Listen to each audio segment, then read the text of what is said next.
अस्सलाम वालेकुम दोस्तों। तो आज की वीडियो में हम बात करेंगे कि यूट्यूब की तरफ से जो है सारे क्रिएटर को जो है एक ईमेल मौसूल हो गई है कि इसमें लिखा है कि आप जो है अपने सारे के सारे टैक्स की जो इन्फॉर्मेशन है वो अपने यूट्यूब की जो है यूट्यूब की तरफ से कुछ दिनों बाद आपको एक फॉर्म मिलेगा जिसमें आपने वो सारे के सारे टैक्स इन्फॉर्मेशन वहाँ पर देने हैं। अगर आप जो है यूएस से बाहर रहते हैं, यूएस के अंदर वाले जो है उस के लिए कुछ भी यहाँ पर नहीं है। तो इससे क्या होगा कि अगर आप 31 मई तक उस फॉर्म को फिल नहीं करते, अपने टैक्स की इन्फॉर्मेशन जो है यूट्यूब वाले को नहीं देते, तो इससे क्या होगा कि आपकी 24% जो है आपकी इनकम जो है सारी की सारी वर्ल्ड वाइड इनकम से आपकी काटी जाएगी। आपकी इनकम यानी रेवेन्यू उससे काट दिया जाएगा, टैक्स से जो है 24% काट लिया जाएगा।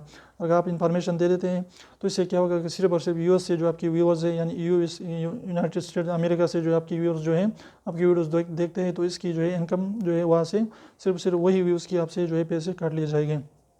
तो उम्मीद करो छोटी सी वीडियो पसंद है तो प्लीज़ वीडियो को लाइक कर दीजिए, चैनल को सब्सक्राइब करना ना भूलें। और एक सब्सक्राइब को जरूर दबाए, बिल्कुल फ्री, एक भी इसका पैसा नहीं लगता।